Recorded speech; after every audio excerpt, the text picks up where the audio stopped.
નર્મદા જિલ્લાના Tilakwada railway station નજીક માટી ખોદકામ કરી રહેલા દાહોદના ભિલોઈ ગામના 2 શ્રમિક યુવકોનું વીજ કરંટ લાગવાથી કરુણ મોત નીપજ્યું હતું। આ શ્રમજીવી પરિવારના વિજયભાઈ બાબુભાઈ મેડા અને ગોવિંદભાઈ મનુભાઈ ડામોર અંડરગ્રાઉન્ડ પસાર થતી હાઈ વોલ્ટેજ લાઇનના સંપર્કમાં આવી જતા ઘટના સ્થળે જ તેમના મોત નીપજ્યા હતા। મૃતક યુવકોને નાના બાળકો હોવાથી પરિવારમાં શોકનો માહોલ છવાયો છે। ઘટનાની જાણ થતાં ડેડિયાપાડાના ધારાસભ્ય ચૈતર વસાવા સહિત વિવિધ રાજકીય પક્ષોના આગેવાનો સરકારી હોસ્પિટલ ખાતે ઉમટી પડ્યા હતા અને મૃતકના પરિવારને યોગ્ય ન્યાય આપવા માંગ કરી હતી।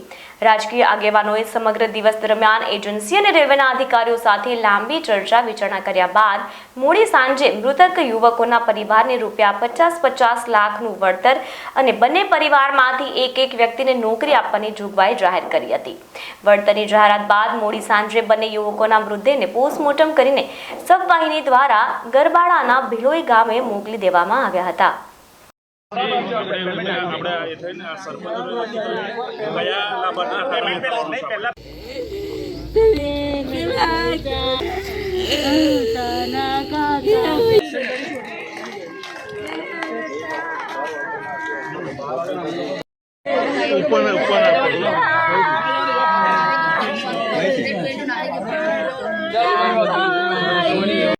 શાંતિ 2 મિનિટ વાત કરી લેવા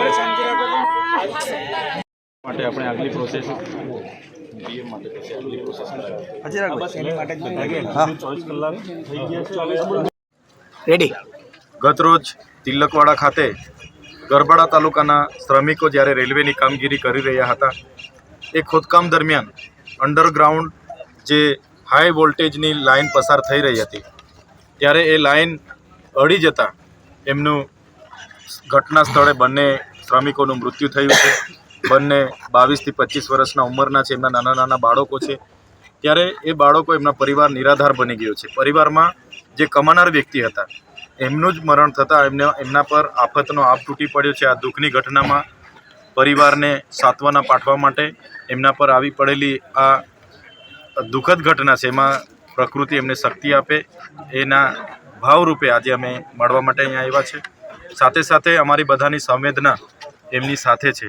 ત્યારે આજે નર્મદા જિલ્લા પંચાયતના પ્રમુખ શ્રી ભીમસિંહભાઈ, રણજીતભાઈ તડવી, નિરંજનભાઈ વસાવા અને અહીંના પ્રમુખ શ્રી ગોરાંગભાઈ તમામ લોકો અમે સાથે મળીને એ પરિવારને માનવતાના રૂપે આ દુઃખદ ઘડીમાં રાહત મળે એના માટે એજન્સી સાથે અમે વાત કરી। રેલવે વિભાગના અધિકારીઓ પણ ઉપસ્થિત હતા, એમની સાથે પણ વાત કરી। ત્યારે માનવતાની રાહે એ લોકોએ આ પરિવાર પર આવી પડેલી દુઃખદ બાબતને ધ્યાનમાં રાખીને માનવતાની રાહે એમણે સ્વયંભૂ બધાના આગ્રહ પ્રમાણે એમને એમના કંપની અને રેલવે વિભાગ દ્વારા દરેક પરિવારને 50-50 લાખ રૂપિયા આપવાની વળતર પેટે આપવાની એમણે જોગવાઈ કરી છે।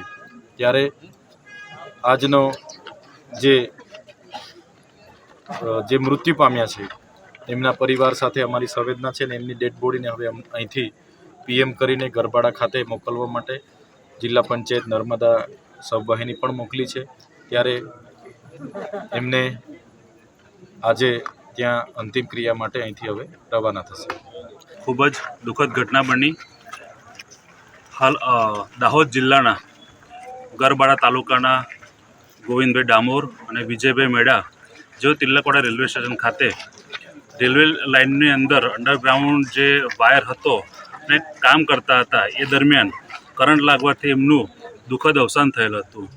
ગત રોજ બપોરે 12 વાગ્યા પછી સતત સમાજના આગેવાનો માન્ય ધારાસભ્ય ચૈતરભાઈ વસાવા, જિલ્લા પંચાયત પ્રમુખ ભીમસિંહભાઈ તડવી, કોંગ્રેસના આગેવાન રણજીતભાઈ તેમજ તાલુકાના આગેવાનો બધા જ સાથે મળીને આ જે 2 આદિવાસી સમાજના 2 યુવાન જે યુવા વયે જેઓ અવસાન થયું છે એ અવસાનના ખૂબ જ પરિવારમાં દુઃખની લાગણી છે। ત્યારે આ બધા જ આગેવાનો ભેગા થઈ પરિવારનું મોભ જ્યારે હટી ગયું છે ત્યારે પરિવાર દીઠ 50 લાખ રૂપિયા આપવાનું નક્કી કર્યું અને આજરોજ કુલ 27,50,000 રૂપિયા આજે આપવામાં આવ્યા અને તારીખ 1/12/2025 સુધી બીજી જે બાકી રહેતી રકમ છે 22,50,000 રૂપિયા, એ રકમ આપવામાં આવશે.